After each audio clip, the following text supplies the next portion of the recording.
What's up out there, internet land? Jackie B, Captain Jack, Facebook, family, friends, YouTube, Periscope, Twitter. Wanted to cut this video today because, quite frankly, we forget at times who the enemy truly is. Who the enemy truly is. You know, we're going through this election process. People rioting, people threatening to jump off bridges, doing all kinds of interesting things. And I heard this message from a guy, Pastor Louis Giglio, a couple weeks ago. And it was the three things the enemy does.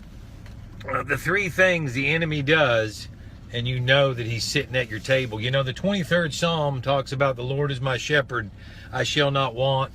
He lies me down in green pastures, yada, yada, yada. But there's a part of that that talks about that the Lord prepares a table before you, among your enemies. The Lord prepares a table before you among your enemies. Now, unfortunately, the enemy we tend to think of is you or I or Trump or Hillary or somebody at work or, you know, a spouse or some friend or quasi-friend, but we tend to forget who the enemy really is. So there's three things when you know that you've allowed the enemy to sit at your table. The table was just prepared for you and God. It wasn't prepared for you, God, and the enemy. And he'll sneak up, pull up a chair, and the first thing you'll hear is, you know what? You're never going to make it. You can't get through this. It's insurmountable. You got too much debt. Getting divorced, job's gonna fail, business is gonna fail, whatever the case might be. Just look, you got no chance. Just look at what's obvious, read between the lines. So when you hear yourself having that conversation, you know that you've allowed the enemy to take a seat at your table. The second thing is, you may hear, you're not good enough. You never have been, never will be. You're an accident. There's nothing for a purpose for your life. You know, you're really insignificant.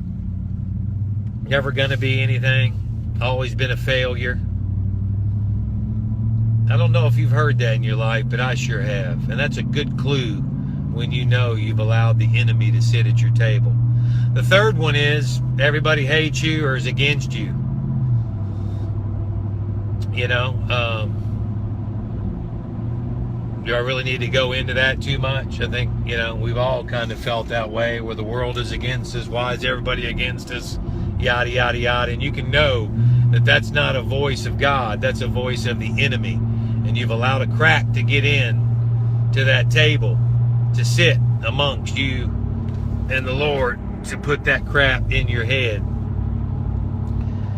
You know, you may even walk into work and Larry might be on the, you know, the enemy's like everybody's against you, and you walk in, Larry's on the computer typing away, doesn't even look up, and then you start to say, wow, it really is true, everybody's against me. And you never even thought that Larry might just be working on the spreadsheet. I mean, Larry might not be against you. You know, we can create this jaded mindset. The enemy can. And I think that's really the explanation of where we are in this country, is we've allowed the enemy to come seat and take a seat and sit at our tables. You know, our family dynamics are changing and looking much different than they might have at one time. So, you know, and sometimes there might be some people in the professional world or career world that have done some stupid stuff, you know, and I've learned by trial and error that instead of me getting all upset and fighting over it, just stand and watch what God's about to do and handle in the situation, because he can do immensely greater things than you or I can. So again, if you've heard those three things, or you're hearing these three things even around the election, you may understand that the enemy has taken a seat at your table. And all you got to do is stand up and say, enemy, there's no seat at this table. There's no room for this table, because really the battlefield is in our mind, people. It's in our mind. It's not flesh and blood. It's in our mind of who we believe is the enemy and who truly is the enemy. So he looks to devour. He'll put thoughts in your spouse or significant other's mind. He'll put thoughts in yours, put thoughts in your kids. But we have a choice whether we allow him or don't allow him to sit at the table. I hope this message has touched you. If you want the full version, look about a week ago. It's a great message. It's 56 minutes, but I think these 3 things I've definitely heard, and I'm sure you've heard, and when you hear them, you can know where they're coming from.